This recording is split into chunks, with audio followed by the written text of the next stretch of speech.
wanted to make a few videos to talk about love.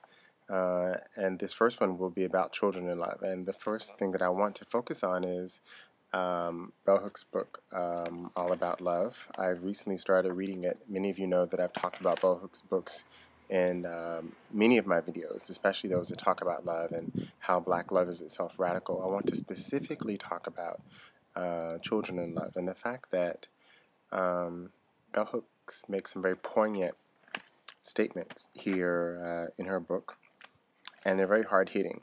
And I think I'll just read it to you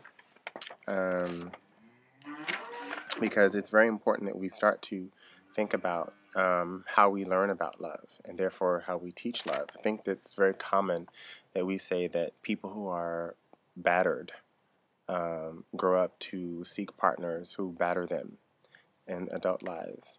But we also need to conceptualize the fact that people who are batterers probably viewed this sort of behavior in their homes. And so Bell Hooks says that where there is abuse and neglect, love cannot exist. Love and abuse cannot coexist. Abuse and neglect are, by definition, the opposites of nurturance and care. And she goes on to say, in several instances, what genuine love is, because I think many of us confuse care and doing. I provide, food, meals, perhaps even time, but these are not necessarily care. They are dimensions of, and they're not love, excuse me, care is not love, but they're dimensions of love. And so Bell Hooks gives a very clear example of love, a combination of care, commitment, trust, knowledge, responsibility, and respect. Now you think about, what does that mean in the context of children? We'll get to what that means in relationships. But think about the fact that many people consider child rearing a very fascist relationship. The idea that children hear and adults say. Adults tell children what they should do. Adults tell children when, what, why, where, and probably don't even offer many explanations. In fact, many adults fear that their authority over children will be negated if they engage in dialogue with children. And on top of that, use punishment as a means to coerce children into behaving.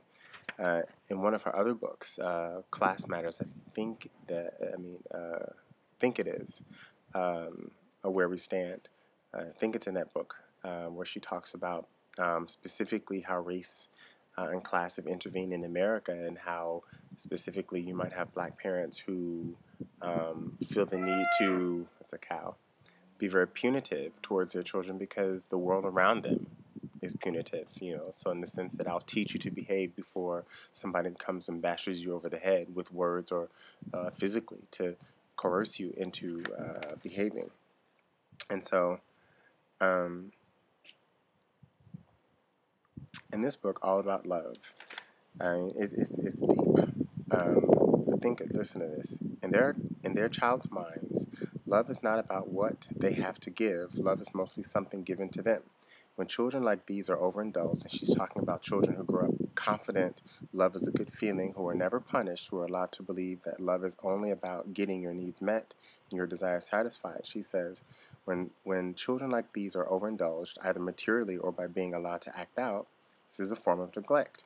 These children, though not in any way abused or uncared for, are usually as unclear about love's meaning as their neglected and emotionally abandoned counterparts. And their emotionally abandoned counterparts, I think the example of India shows an extreme example where you have girls and boys who have two different sorts of lives in the same household, because girls and boys are valued so differently. But I don't think that it's any different in the West, except it's more nuanced. But you read a lot about how a male child in a South Asian family is favored, so much so that the chances of a female child being born are so much less than for a male child, then what you have is a child who really doesn't recognize, both counterparts, girls and boys, they don't recognize their own discipline, limits, their own ability to give and receive love, because they constitute love as she's saying, having your desires met. So if someone does for me, then that implies that they love me, but that's not at all. The notion that love is about getting what one wants, whether it's a hug or a new sweater or a trip to Disneyland, is a way of thinking about love that makes it difficult for children to acquire a deeper emotional understanding, which is precisely why we have a culture that is obsessed with romantic love, but we don't really know how to do it. And she goes on to say that as absolute rulers, parents can usually decide without any intervention what is best for their children. And, in the ways that women can intervene on how men can even organize about how men abuse and use love, children can't. Children grow up in relationships in households where there is no recourse. And this gets to another thing that she talks about towards the end about how important it is to have many caregivers for children, because if you are a person who is so doubtful of your own authority within the lives of your children, then what you're teaching your child is that, these things are very fragile, and that parents need to be seen as fallible, not as perfect. Children need to see that their parents are not the, the, the authority, not always correct, but they can be humble. I mean, we teach this by demonstrating. And physical abuse of children, I think a lot of people who grow up in homes where there is physical and coercive abuse, you do it because I said so, or slap, whipping, beating, we don't really see that there are other ways to discipline children. But it means that children, grow up to be adults who don't know discipline. Bell Hooks gives the example of, giving a child allowance, however meager that is, but teaching a child to understand consequences of their own behavior, teaching a child to clean up after themselves, is a very real way of disciplining a child, but also teaching a child self-discipline. And of course, this is something that many people tend to learn through physical activities, sports, dance. But even in the home, we have to start it, and the physical abuse has to stop.